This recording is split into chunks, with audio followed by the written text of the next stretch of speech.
امداد کی دعوت۔ ملبے تلے اب بھی زندگی کی امید، کراچی لیاری میں عمارت منہدم ہوئے 39 گھنٹے گزر گئے، تباہ عمارت کا ملبہ انتہائی احتیاط سے ہٹانے کا کام جاری، نوبیاہتے جوڑے سمیت مزید 8 سے 10 افراد کے دبے ہونے کا خدشہ۔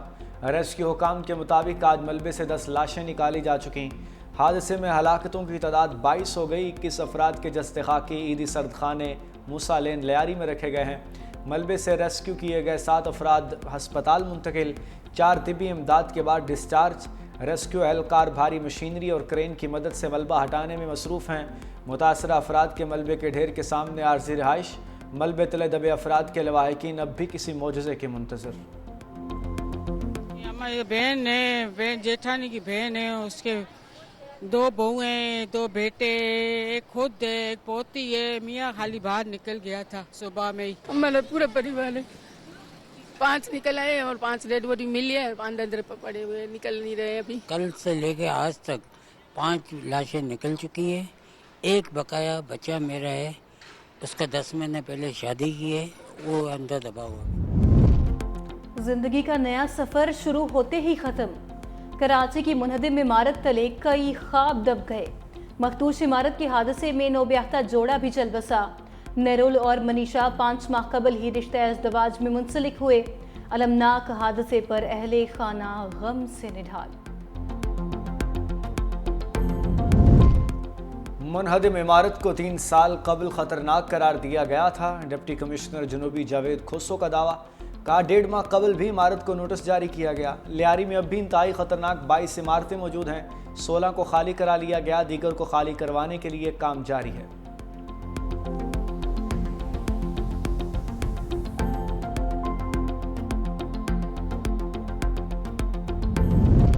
ایم کیو ایم پاکستان نے لیاری واقعے کا ذمہ دار سندھ بلڈنگ کنٹرول اتھارٹی کو قرار دے دیا۔ سندھ اسمبلی میں اپوزیشن لیڈر علی خورشیدی کا کہنا ہے غیر قانونی تعمیرات سندھ بلڈنگ کنٹرول اتھارٹی کو ملی بھگت سے ہوتی ہیں۔ ایس پی سی اے والے نوٹس دینے کے علاوہ کچھ نہیں کرتے، شہر کو مافیا چلا رہا ہے، 4 لوگوں کو معطل کرنے سے کچھ نہیں ہوگا۔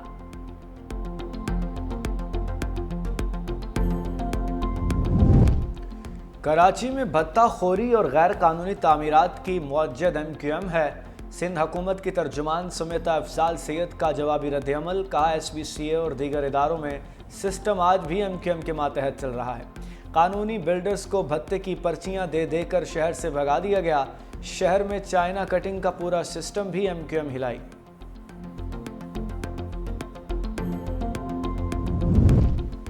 آذربائیجان خوشگوار موڈ میں 3 بھائی جان، وزیر اعظم شہباز شریف، ترک اور آذری صدور کی چہل قدمی۔ اقتصادی تعاون تنظیم کے سربراہی اجلاس کے بعد خوشگوار لمحات کی ویڈیو جاری۔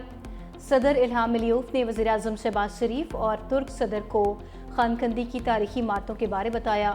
تینوں رہنماؤں نے ہاتھ تھام کر پاکستان، ترکیہ اور آذربائیجان کے درمیان مثالی برادرانہ تعلقات اور یکجہتی کا اظہار کیا۔ آذربائیجان کے صدر خود گاڑی چلا کر وزیر اعظم شہباز شریف کو زہرانے پر لے گئے۔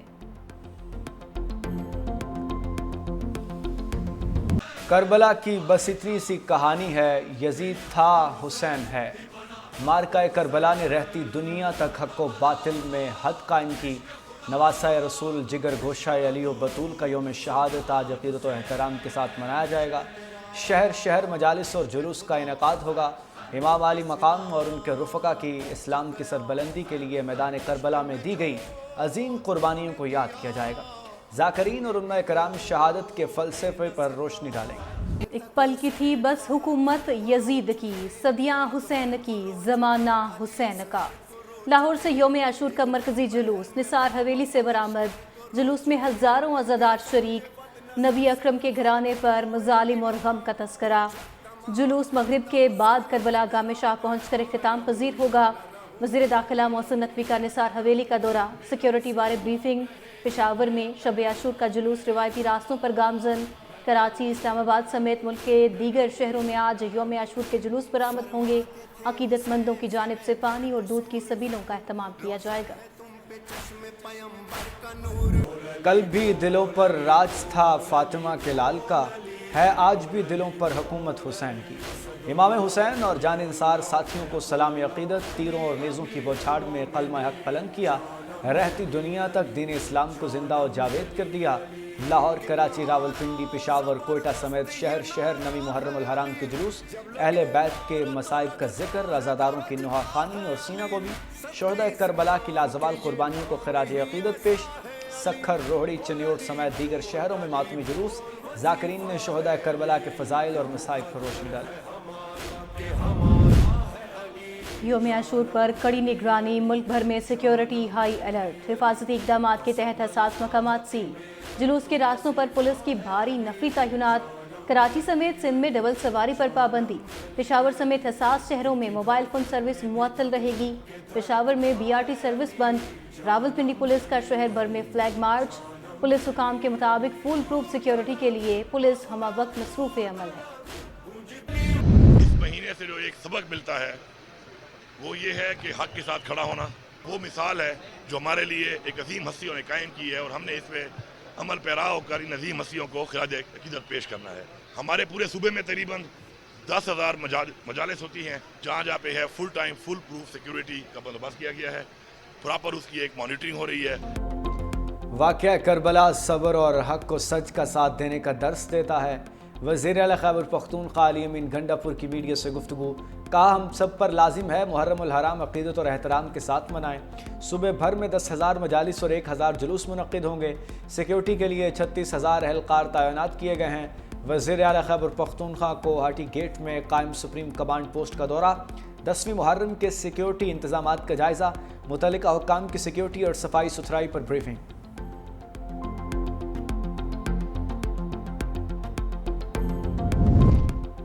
نواسہ رسول نے دین کی بقا اور امت کی اصلاح کے لیے جان دی، وزیر اعلیٰ سندھ مراد علی شاہ کا پیغام، کہا ہر آنکھ شہدائے کربلا کی یاد میں اشکبار ہے، کربلا صرف سانحہ نہیں ایک فکری اور روحانی تحریک ہے، شہادت حسین صبر، قربانی اور استقامت کا درس ہے۔ وزیر اعلیٰ پنجاب مریم نواز نے کہا اہل بیت سے محبت ہر مسلمان کی عقیدے اور ایمان کا جز ہے، عظیم قربانی تاریخ عالم کا درخشاں باب ہے، واقعہ کربلا ہر فرد ہر قوم کو باطل سے حق اور فتنے سے۔ غزہ میں جنگ بندی کے امکانات روشن، حماس نے ٹرمپ کی پیشکش کا مثبت جواب دے دیا۔ امریکی صدر آئندہ ہفتے غزہ امن معاہدے کے لیے پر امید، حماس کے مذاکرات کے بیان کا خیر مقدم، کہا غزہ سے متعلق بہت کچھ کرنا ہے، وہاں بہت سی امداد بھیج رہے ہیں، ایران کا جوہری پروگرام مکمل ختم کر دیا لیکن ایران اسے دوبارہ شروع کر سکتا ہے۔ حماس نے غزہ جنگ بندی تجویز پر جواب ثالثوں کے حوالے کر دیا، فلسطینی عہدیدار کا کہنا ہے کہ حماس کا رد عمل مثبت ہے۔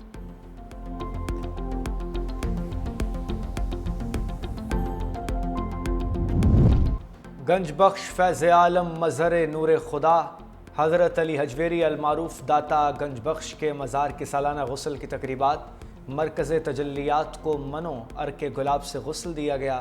ڈپٹی وزیر اعظم اسحاق ڈار، صوبائی وزراء چودھری شافع اور بلال یاسین کی شرکت، مزار پر پھولوں کی چادر چڑھائی گئی، ملک کی ترقی، خوشحالی، استحکام اور قیام امن کے لیے خصوصی دعا۔ پاکستان سے منہ کی کھانے کے بعد مودی سرکار کی نئی ترکیبیں، ڈرون ٹیکنالوجی میں خود کفیل ہونے کا پلان بنا لیا، اگلے 3 سالوں کے لیے 23 کروڑ 40 لاکھ ڈالر مالیت کا نیا منصوبہ شروع کرنے کا فیصلہ۔ ریوٹرز کے مطابق سول اور عسکری دونوں اقسام کے ڈرونز اور اینٹی ڈرون سسٹمز کو مقامی طور پر تباہ کیا جائے گا۔